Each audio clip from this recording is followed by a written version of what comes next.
One of the biggest differences between the Jenna Cafe 101 and the Jenna Cafe 301 is that the 301 can connect to the Jenna Cafe app.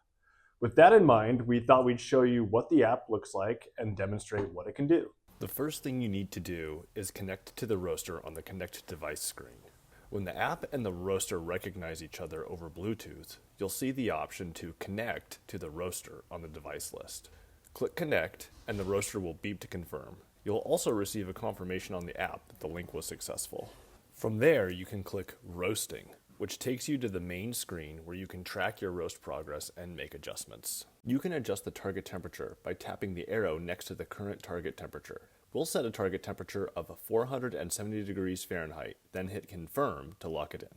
At this point, you can make other adjustments before starting your roast, but we'll leave everything else as is. Note that our current temp in the upper right is 170 degrees Fahrenheit.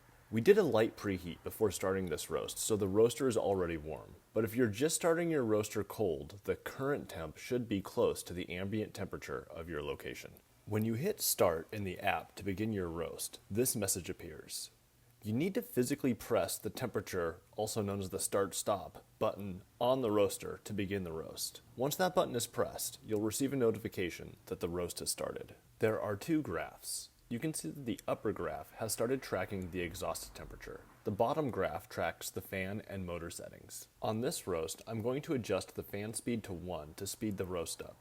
You can see the adjustment reflected on the bottom graph. After 30 seconds, the top graph will also start showing the exhaust temperature rate of rise, which is the blue line. Currently, it uses the left side y-axis, so it's pretty hard to see with any precision. Hopefully, Jenna Cafe will add different values on the right-hand side y-axis in the future, so it's possible to see the rate of rise with more precision. At any time during the roast, you can adjust several roast parameters through the app. For example, if you tap the arrow next to the current target time, you can adjust it up or down. You can save the adjustment by hitting Confirm or swipe it away to cancel. The app will continue to track and display the roast's progress. As the exhaust temperature approaches my target temp, I'm going to adjust the fan speed to 3 to slightly slow progression. You can see a slight dip in the rate of rise on the screen.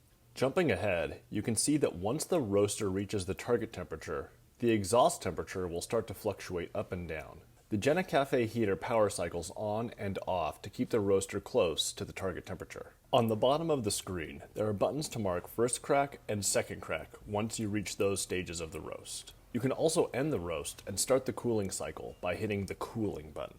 Once the roast is complete, you can enter more details to generate this nice readout. The app will calculate your weight loss percentage and, if you like, you can use the Profile Compare feature to compare two roasts. So that's how you can use the app to help you roast on the Jenna Cafe 301. If you have any questions, you can always email us at info@sweetmarias.com.